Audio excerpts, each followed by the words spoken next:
Hello, parents. My name is Joshua, and I am one of the Sunday school teachers at Christ Evangelical Reformed Church, or CERC for short. I know this must be be a bit of a weird time for you guys, as it is for me as well. Church is unable to meet on Sundays regularly, and it is quite a sad thing. But of course, Sunday school as well is affected, and this is one of our efforts as a church to try to minister to our young ones despite the difficulties that we are currently facing. So this is the tutorial for you guys, for the parents, so that you can actually deliver the Sunday school lesson in your house with your children. Now, Sunday school is divided in general, into three age groups. We have the TOTS, we have the juniors, and the seniors. This video is for the lesson for the TOTS, specifically age 2 to 4. And so this is basically the tutorial video whereby I will help you to be able to run the lessons well and effectively. What I will be giving to you is three things. Firstly, I will be telling you first what is needed, what materials you will need to be able to carry out the lesson. Secondly, I will also give you a brief on the lesson itself. What is the lesson aiming to do? And thirdly, I will also be sharing with you guys a video for me to actually summarize the lesson or to actually conduct the lesson for your kids to watch. And so I hope that by God's grace, we will be able to run this well, and that your children will be able to benefit greatly from this. Okay, so now I'm going to enter the first part. Basically, I'm going to talk about the materials that is needed or required. Firstly, you're going to need toilet roll or toilet paper. You're also going to need ink. I've used black ink, and specifically I've used ink which you use for Chinese calligraphy. You will need a paintbrush. You will need a palette, perhaps, and you will also need Sharpies and marker pens, and you will also be needing a piece of paper. That's with regards to the material that we will be needing. Secondly, I will be giving you the brief for the lesson itself. Basically, we will be entering this new series, and this series is based on the title, The Good World Gone Wrong. And we know that from Genesis 1 and 2 that God created the world, and God created all the animals, all the creatures, all the land, all the sea, and God created man to rule over them, and God created it good because God declared that it was good. And so from that understanding, we enter Genesis 3, that in a good world where God has placed man to rule over, we learn that Adam and Eve do not obey God.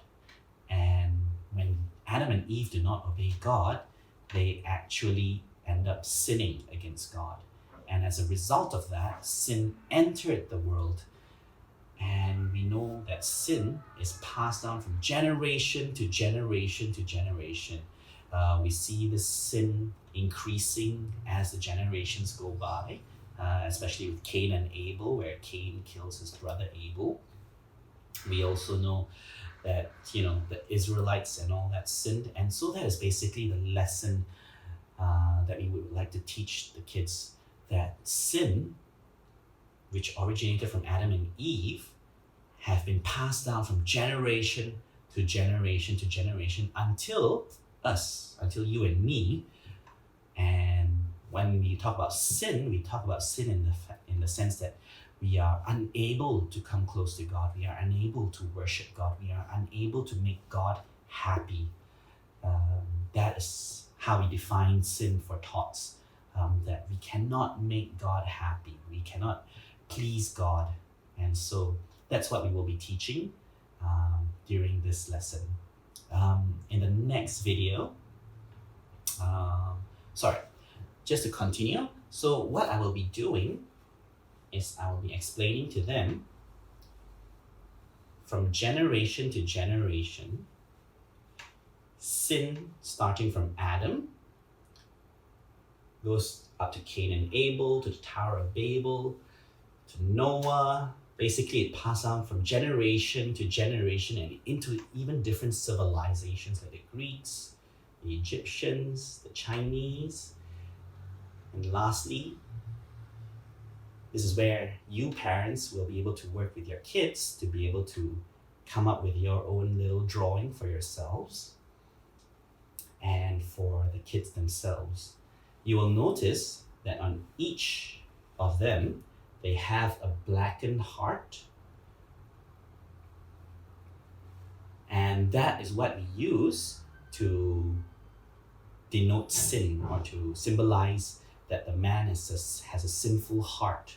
And this is taken from Ezekiel 36 and Romans 1, whereby people are unable to worship God or are unable to please God because our hearts are either made of stone or they are darkened. They are darkened in the sense that, we are unable to worship God, and so we will actually need to have, in a sense, a heart surgery from God, whereby God will remove this heart of stone and turn it into a heart of flesh. And we normally use a red color heart to show that this person is able to worship God or this person is repentant. So that is basically what we are doing with regards to this. So yeah. And after that, we will also be doing a family tree. Now, I've already got my tree drawn. And what you will need to do after that is to paint your thumb. I've got some paint on my thumb already. And you're going to paint and you're going to literally do a thumbprint here. And then you're going to write your names next to it. But of course, at the top, it should start off with Adam and Eve. And then you can put your different family members here. And the reason why I use black is like the same explanation earlier, is that we want to use black to symbolize that the person is sinful and unable to worship God. So that's how we are going to show and explain to the kids what it means for the sin to be passed on from generation to generation until us.